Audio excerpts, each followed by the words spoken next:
Welcome to the Blue Youth podcast. آج میرے ساتھ موجود ہے عثمان پراچا جو ایک نوجوان جرنلسٹ ہے اور ڈیجیٹل میڈیا ایکسپرٹ ہیں. عثمان بہت شکریہ جوائن کرنے کا. بہت شکریہ شہزاد, آپ نے انوائٹ کیا. عثمان, آپ اتنے ینگ ایج میں جرنلزم کی فیلڈ میں ہیں آپ, اور ڈیجیٹل میڈیا کے ایکسپرٹ بھی ہے, اور پچھلے 8-9 سال سے آپ اس فیلڈ میں ہیں. مجھے یہ بتائیے کہ کیسے اس فیلڈ کو جوائن کرنے کا خیال دل میں آیا, کون سی ضرورت آپ نے محسوس کی, تھوڑا سا اس کے بارے میں بتائیے گا پلیز. اچھا شہزاد, بات اس طرح ہے کہ یہ اگر میں کہوں کہ آج سے 8 سے 9 سال پرانی بات ہے کہ فیس بک اس وقت نئے ہی آیا تھا اور لوگ اس پہ جو اسکرولنگ کرتے تھے یا پکچر اپلوڈ کرنے کے لیے. تو اس وقت میں نے ایک پوسٹ دیکھی. میں بیسیکلی کوہاٹ سے ہوں, جیسا کہ آپ کو پتہ ہے. وہاں پر ایک واقعہ ہوا تھا اور ایک نوجوان نے سوسائڈ اٹیمپٹ کی تھی, لیکن وہاں پر کوہاٹ میں کچھ لوگوں نے ویسے ہی اپنی آئی ڈی پہ لگایا کہ اس کو قتل کرنے کی کوشش کی گئی ہے اور اس طرح کی کوئی خبریں. تو وہ اس وقت میرے ویسے ذہن میں آیا, حالانکہ اس وقت مجھے فیکٹ چیک کا ایک ورڈ نہیں پتہ تھا, لیکن میں نے اس علاقے کے کچھ لوگوں سے ویسے ہی رابطہ کر کے پوچھا کہ کیا ہوا, تو اس نے کہا کہ یار اس نے سوسائڈ اٹیمپٹ کیا.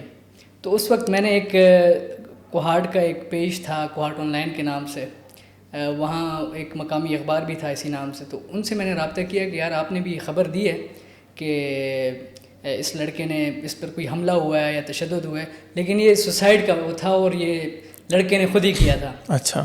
تو ادھر کے چیف ایڈیٹر تھے ہمارے, ابھی بڑے اچھے دوست ہیں, استاد ہیں اپنے, عتیب شاہ صاحب. انہوں نے کہا یار یہ اپنی ذمہ داری پہ آپ کہہ رہے ہو؟ تو میں نے کہا جی بالکل ذمہ داری پہ کہہ رہا ہوں, اور ادھر کے میں نے لوگوں سے بھی پتہ کیا. تو انہوں نے کہا یار اس کے بعد آپ نے نا ہمارے اس نیوز پیپر کے لیے رپورٹنگ کرنی ہے. اچھا. تو یہ ایک اس وقت مطلب میرا کوئی وہ نہیں تھا, لیکن میں نے کہا اچھا. تو وہاں سے میرے وہ کہتے ہیں کہ کیریئر کا آغاز ہوا. وہ ایکسیڈنٹل آپ اس میں آئے ہیں جرنلزم میں. اس سے پہلے بھی ایسا تھا کہ وہاں کے سرکاری, نیم سرکاری, سیاسی یا مذہبی جو ایونٹس ہوتے تھے ان کی کوریجز, مطلب coverage in the sense of کہ اپنی موبائل میں یا اپنے کیمرے میں وہ ریکارڈ کرتا تھا. جو ایونٹس ہوتے ہیں نا ان کی وہ کلپنگ اور ان کی ویڈیوز اپنے یادگار کے لیے. اس وقت مجھے یاد ہے کہ نوکیا کے موبائل ہوتے تھے. اور عثمان آپ کی بات کو ہی آگے لے کے جا رہا ہوں, جو اب اپنے موبائل سے ریکارڈ کرنے کی بات کر رہے ہیں. آج کل تقریباً ہر نوجوان نے موبائل اٹھایا ہے, مائک اٹھایا ہے اور وہ کور کر رہا ہے. اس کے اوپر ایک تو سوشل میڈیا کے اوپر کوئی مطلب جس طرح پیمرا ہے میڈیا کے اوپر, تو کوئی رولز ایسا کچھ ایگزسٹ نہیں کر رہے. تو اس کا معاشرے کو کتنا نقصان ہے؟ مس انفارمیشن اور ڈس انفارمیشن کی جو بات ہے اس کی وجہ سے کتنا نقصان ہے, یا پاکستان میں جو حالات چل رہے ہیں بہت سے شخصیات کو ان پلیٹ فارمز کے تھرو متنازع بنایا جاتا ہے اور پھر اس میں بہت سے ایشوز آتے ہیں. اس حوالے سے کیا کہیں؟ بڑا یہ ایک اہم مسئلہ ہے, اور جس طریقے سے آپ نے بات کی ہے مس انفارمیشن اور ڈس انفارمیشن کی, تو میں یہ سمجھتا ہوں کہ آج کل کے اس دور میں جہاں پر ہر طرف جو ہے وہ ڈیجیٹلائز ہو چکا ہے, تو یہ مس انفارمیشن ہمارے لیے ایک چیلنج بن چکا ہے. میں یہ کہنا چاہوں گا اس موقع پر کہ موبائل تو جیسا کہ آپ نے بھی کہا کہ موبائل تو ہر کوئی پکڑ لیتا ہے, لیکن وہ ہر کوئی پھر صاف ہی نہیں ہوتا. اور جیسا کہ میں نے اس وقت میں اپنی اگر بات کر کے چلوں کہ نیوز پیپر سے آغاز کیا اور پھر ٹی وی چینل الیکٹرانک سے ہوتے ہوئے, چونکہ اب ڈیجیٹل کا دور تھا تو پھر سوئچ کرنا تھا, اور بہت اچھی اپرچونیٹی بھی ماشاء اللہ سے ملی. میں یہ سمجھتا ہوں کہ ہر چیز کو, جیسے کہ میں نے اس وقت جب 2014-15 میں جب مجھے میڈیا کا پتہ بھی نہیں تھا, اس وقت بھی میں نے فیکٹ چیک کیا, اور ایک واقعہ کہ میں نے وہاں سے پتہ کیا کہ واقعی اس پر حملہ ہوا ہے یا اس نے سوسائڈ کیا ہے کیا. تو ابھی بھی لوگوں کو یہ چاہیے کہ مس انفارمیشن ڈس انفارمیشن کو پھیلانے سے پہلے اگر ان تک کوئی خبر پہنچ رہی ہے تو وائی ناٹ کہ وہ اس کی فیکٹ چیکنگ کر لیں اور پوچھ لیں کہ ایسا ہے یا نہیں. یہاں پر یہ نہیں ہوتا. یہاں پہ کیا ہوتا ہے, جی خبر آ گئی, دیکھ لی, کوئی بھی پوسٹ ہے ری شیئر کر لی. عثمان آپ کی بات بالکل صحیح ہے, اور یہ 8-9 سال کا تجربہ ہے آپ کا. آپ سمجھتے نہیں ہیں کہ اس طرح کے ایشوز جو مس انفارمیشن اور ڈس انفارمیشن کے تھرو ہو رہی ہے, یہ آپ کا نیشنل سیکیورٹی کا ایشو بھی بن سکتا ہے, اس سے بہت افیکٹ ہوتے ہیں چیزیں. تو ابھی تک اسٹیٹ یا گورنمنٹ کیوں اتنی سیریس نہیں ہے سوشل میڈیا کو پراپرلی چینلائز کرنے میں, پراپرلی اس کے رولز ڈیفائن کرنے میں؟ وہ کہاں پہ اسٹینڈ کر رہے ہیں؟ بالکل آپ نے صحیح بات کی ہے, اور آج کل تو یہ مسئلہ بنا ہوا بھی ہے, اور زیادہ تر ہم دیکھتے ہیں کہ کوئی بھی ایک ایشو اچھالا جاتا ہے اور اس کو پھر ہمارے لوگوں کو کس طریقے سے نیریٹو بلڈنگ کے ذریعے ان کے ذہنوں میں ڈالی جاتی ہے. کیا پتہ یہ صرف یہاں کا واقعہ نہ ہو, ان بندوں کے ذہنوں میں بات باہر کی ایجنسیوں کی طرف سے ہو رہی ہو.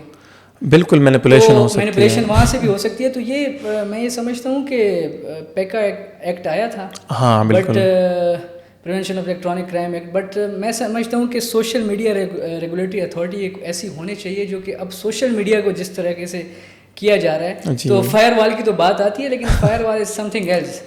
تو میں یہ سمجھتا ہوں کہ سوشل میڈیا کو کنٹرول اس سینس میں نہیں کرنا چاہیے کہ نوجوان فری لانسرس کو کنٹرول کریں, بجائے اس کے کہ مس انفارمیشن اور ڈس انفارمیشن پھیلانے والوں کو یا فیک پروپیگنڈا پھیلانے والوں کو جس سے اسٹیٹ کو نقصان ہو, ان کے لیے کوئی ایسا قانون ہونا چاہیے کہ وہ امپلیمنٹ ہو جائے.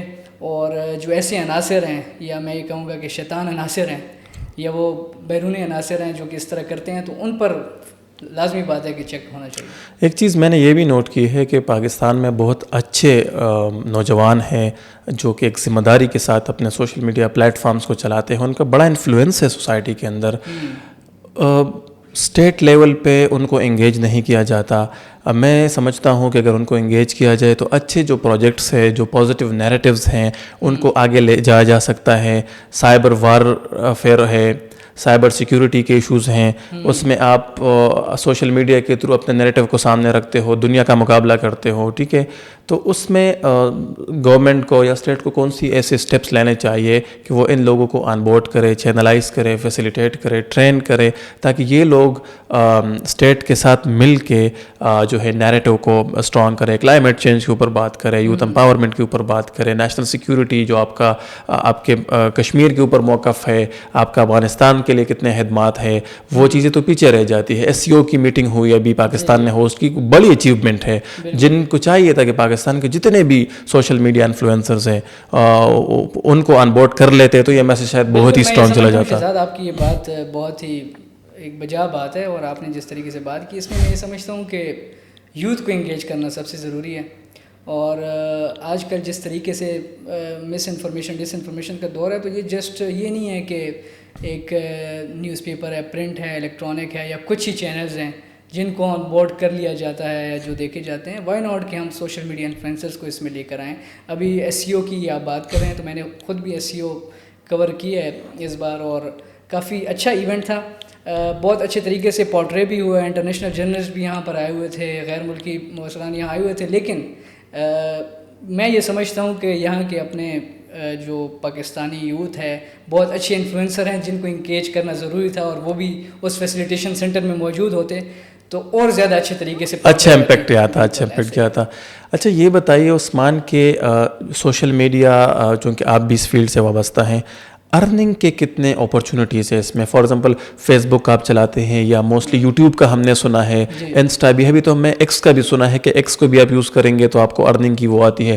اس میں تو یہ ہے کہ ایک آپ اکانومی میں خود بھی کما رہے ہو اور اس میں پاکستانی اکانومی کو بھی کنٹریبیوٹ کر رہے ہو, تو یہ کس طرح سے ہے, یہ اس کو تھوڑا سا اگر ایکسپلین کریں آپ. اس میں یہی کہوں گا کہ جو ارننگ کی آپ بات کر رہے ہیں, تو آج کل تو ہر کوئی جو اچھا کنٹینٹ کریٹر ہے وہ سوشل میڈیا کے ذریعے ہی کما رہے ہیں. اس میں ایک ہمارے پاس تھوڑا سا ایج ہے کہ یوٹیوب سے تو ارننگ آ جاتی ہے, اچھے ویوز, اور آج کل وہی بات ہے کہ ایڈس کے تھرو, بٹ فیس بک کی مونیٹائزیشن یہاں پر آنی ہے. پھر کچھ ایسے ایجنسیز بنی ہوئی ہیں, لاہور میں ہیں, اسلام آباد میں بھی آئی تھنک ایک دو ہیں, جو کہ کنٹینٹ کریٹرز کو یہ سروسز پرووائڈ کرتے ہیں کہ ان کے فیس بک پیجز لے کے اور ان کو باہر سے مونیٹائز کروا کے, اور ان کے کچھ پرسنٹیج ان کی ہو جاتی ہے. بٹ میں یہ سمجھتا ہوں کہ گورنمنٹ لیول پر, میں نے یہ کویسچن آئی ٹی منسٹر سے بھی کیا تھا کہ فیس بک کی مونیٹائزیشن یہاں پر نہیں ہے, تو انہوں نے کہا کہ اس پہ کوئی ورکنگ چل رہی ہے.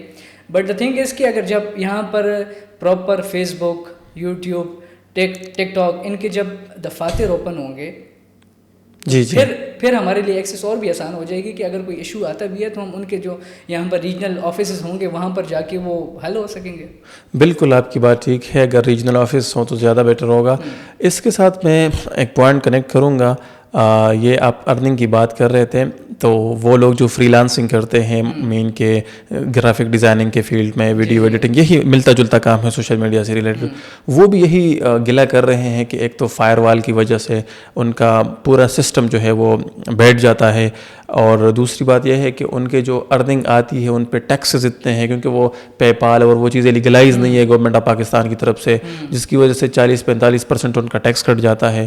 تو یہ تو مطلب اگر حکومت وقت سوچے تو ان کا بھی فائدہ ہے بھائی. آپ نیشنل فائنینشیل اس میں آپ کنٹریبیوٹ بھی یوز کر رہی ہے, اپنے لیے بھی کما رہی ہے. ایک تو جاب اپرچونیٹیز حکومت خود نہیں دے رہی, دوسرے سے جو ہے ادھر بھی ہیلپ آؤٹ نہیں کر رہی, تو آئی ٹی کے منسٹر اور اتنے بڑے بڑے سسٹم کس لیے ہیں پھر؟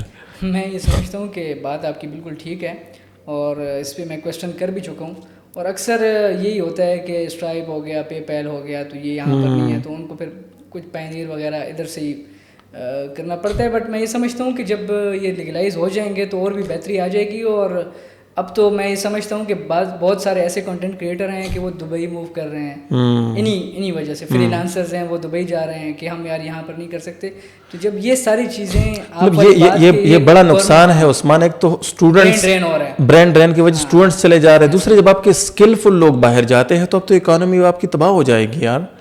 تو اس کے لیے بالکل سٹیپس لینے چاہیے اور اس پہ کام میرے خیال میں جاری بھی ہے. کوئی پے پیل کے حوالے سے تو ہم نے بات بھی سنی ہے. حکومت وقت کو ہم ہمیشہ سے جو ہے وہ تجاویز دیتے آ رہے ہیں اور آگے بھی دیں گے.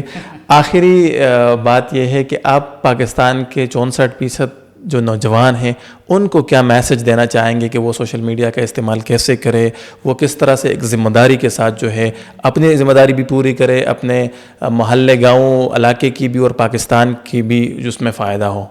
شہزاد بہت اچھی بات آپ نے کی ہے اور میرا یہی میسیج ہے, چونکہ میں خود ابھی سیکھنے کے مراحل میں ہوں, آپ بھی سیکھ رہے ہیں, اور ہمیں اسی طریقے سے چلنا چاہیے کہ سیکھ کے ہی آگے بڑھنا چاہیے. اور جو بھی نہیں, لیکن بات اس میں یہ ہے کہ سب سے پہلے آ جاتی ہے مس انفارمیشن اور ڈس انفارمیشن والی بات. تو آپ پہلے فیکٹ چیک کریں اور منفی پروپیگنڈے سے دور رہیں. سوشل میڈیا آپ یوز کریں, فوائد بھی ہیں نقصانات بھی ہیں, لیکن پھر آپ فوائد کی طرف جائیں نا. انہیں کو آپ ری شیئرنگ میں, کمنٹس میں, گالم گلوچ میں لگانے سے بہتر ہے کہ آپ اچھے طریقے سے اس سے ارننگ کریں, کوئی کنٹینٹ ایسا بنائیں, کوئی ایجوکیشنل پوائنٹ آف ویو سے کوئی ایسی چیز کریں جس سے آپ کو بھی فائدہ ہو. اور پھر جب کوالٹی آپ کا کنٹینٹ ہوگا تو یوٹیوب, فیس بک یا جو بھی ایسے پلیٹ فارمز ہیں جو کہ آپ کو ارننگ پرووائڈ کرتے ہیں, وہ آپ کی ویڈیوز خود پروموٹ کریں گے کہ اس میں کچھ ایجوکیشنل پوائنٹ آف ویو ہے, کچھ اور ایسی بات ہے جس سے دوسرے کو فائدہ ہو رہا ہے. تو جب ایسا کنٹینٹ آئے گا اور ایسے لوگ آئیں گے آگے تو سوشل میڈیا بھی اور وہ لوگ بھی ترقی کریں گے. بہت شکریہ عثمان ہمیں جوائن کرنے کے لیے. یہ تھے ہمارے ساتھ عثمان پراچا, ایک نوجوان جرنلسٹ, کوہاٹ سے, خیبر پختونخوا سے تھے. انشاءاللہ ملاقات ہوگی نیکسٹ ایپیسوڈ میں. Thank you.